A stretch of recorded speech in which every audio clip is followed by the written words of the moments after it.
सुनो, मौला अली अलैहिस्सलाम कौन है? मौला अली कौन है? मौला अली वो हैं जिन्हें सारे टाइटल, सारे एजाज, सारे गोल्ड मेडल अल्लाह और रसूल अल्लाह ने दिए हैं। अली के बाद कोई अली जैसा बन न सका है। जिसने कहा अली बना दे तो आवाज कुदरत आई कि अली हमेशा से एक था और हमेशा एक ही रहेगा। दोबारा आवाज कुदरत आई कि अगर तू चाहता है तो अली की बू दूं, तो जिसे अली की बू मिली वो बू अली सीना हो गए। नाम अली, लकब अमीरुल मोमिनीन, कुनियत अबुल हसन अबू तुराब यानी कि मिट्टी का बाप। वालिद का नाम हजरत अबू तालिब, वालिदा का नाम हजरत फातिमा बिनते असद। तारीख विलादत 13 रजब, जाए विलादत खाने काबा। तारीख शहादत 21 रमजान, मुद्दत हयात 63 ईयर्स ओल्ड, जाए मुदफन नजफ अशरफ इराक। पूरे कुरान में फजीलत की कुल 4 आयतें हैं और याद रखिएगा कि लफ्ज फजीलत बहुत आया है और यहाँ लफ्ज फजीलत की बात नहीं कर रही बल्कि कुल 4 चीजें हैं जिस पे लफ्ज फजीलत मिलती है। पहली फजीलत सूरह ज़मर, तर्जुमा, जाहिल और आलिम बराबर नहीं हो सकते, आलिम अफजल है, ये है पहली फजीलत। और फजीलत का एक मयार, और अल्लाह को ये पसंद नहीं है कि आलिम के बराबर में जाहिल खड़ा हो जाए। तो फजीलत का पहला मयार इल्म है, तो जिसके पास इल्म होगा वही अफजल है और वही साहिब इज्जत है। अब बढ़ते हैं दूसरे मयार और दूसरी फजीलत की जानिब। सूरह सजदा, तर्जुमा, फासिक मोमिन के बराबर नहीं हो सकता। 2 मयार मिल गए, पहला इल्म, दूसरा ईमान। आगे बढ़ते हैं। सूरह हुजरात, अब आ गया तीसरे मयार का तर्जुमा कि गैर मुत्तकी पर मुत्तकी को फजीलत होगी। सारी फजीलत मिल गई, पहला इल्म, दूसरा ईमान, तीसरा तकवा।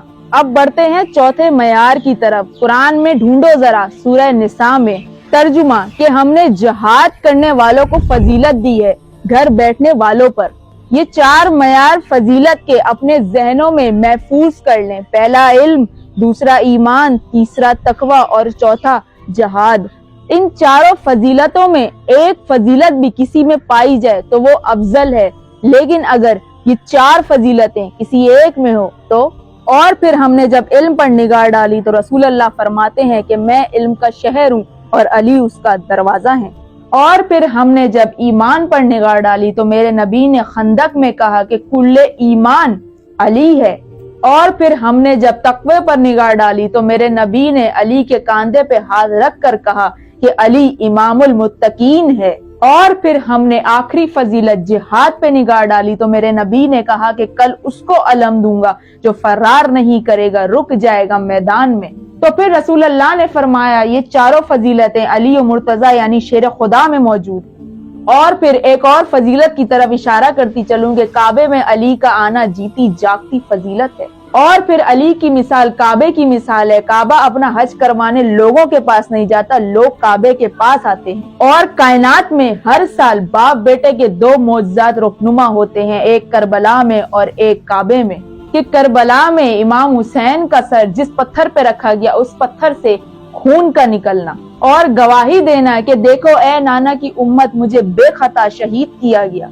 और एक काबे की दीवार में शक हो जाना ताकि लोगों तक ये पैगाम पहुंच सके कि काबे ने खुद अली को बुलाया। और अली की आमद पर खुदा ने अपने घर में खुद दर बनाया ताकि लोगों में कोई शक न रहे। तो यहाँ खुदा बता रहा है कि काबे के आगे सर झुकाओ और अली के आगे दिल झुकाओ, उसका हक उसको देने जाओ, वो मांगने नहीं आता। यानी काबा किसी के पास अपना हक मांगने नहीं आता, अली आप भी अपना हक किसी के पास मांगने नहीं जाएंगे।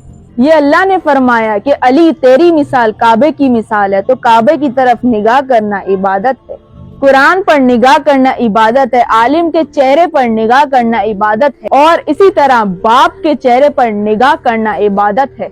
और जो काबे को देख रहा हो कुरान को ना देख रहा हो, फिर कुरान को देख रहा हो काबे को ना देख रहा हो, तो क्यों ना फिर ऐसा ढूंढो जो बाप भी हो, कुरान भी हो, काबा भी हो और आलिम भी हो, ताकि सारी इबादत एक साथ बजा लाएं। और मैं हद से किसी जात को नहीं बढ़ा रही। अगर खुदा खुद कसीदा पढ़ता हुआ नजर आए कि अली ऐनुल्लाह है, अली असदुल्लाह है, अली वजुल्लाह है, अली लिसानुल्लाह है, کہ علی سلطان عالم ہیں، علی اعلیٰ ہیں، علی صفدر ہیں، تو غیرت مند باپ کا بیٹا ہے علی، اور توحید کی تعریف اہل بیت سے بہتر کسی نے نہیں کی۔ اور بتاتی چلوں کہ علی فضائل کی تلاش میں نہیں جاتا بلکہ فضائل علی کی تلاش میں آتے ہیں۔ اور علی کی تمنا نہیں تھی کہ خیبر کا علم مل جائے، علم کی تمنا تھی کہ علی کے ہاتھ میں آ جاؤں۔ اور یہ بھی سن لیجئے کہ علی کی تمنا نہیں تھی، حل عطا کی تمنا تھی کہ علی کے گھر میں آ جاؤں۔ علی کی تمنا نہیں تھی، انگوٹھی کی تمنا تھی کہ علی کے ہاتھ میں سج جاؤں۔ اور اگر علی خود روٹیاں لے کر گئے ہوتے تو علی کی تمنا تھی، لیکن اگر فرشتے خود روٹیاں لے کر آ گئے تو حل عطا کی تمنا تھی۔ اور علی اگر خود کہتے کہ مجھے علم دے دیجئے تو علی کی تمنا تھی، لیکن اگر رسول اللہ خود بلا کر علم دیں تو علم کی تمنا تھی۔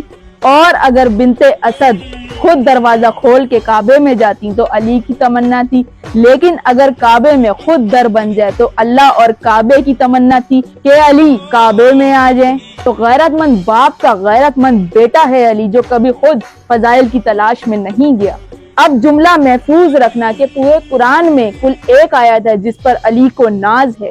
جب پوچھا گیا کہ یا علی تمام فضیلتوں میں سے آپ کے نزدیک سب سے بڑی فضیلت کیا ہے، تو مولا علی علیہ السلام نے مسکرا کر سورہ راعد کی آیت کی تلاوت کی کہ جب کافر کہتے تھے کہ محمد آپ رسول نہیں ہیں تو کہہ دیجئے کہ میرے لیے 2 گواہ کافی ہیں، اللہ کافی ہے اور کتاب کا علم رکھنے والا کافی ہے۔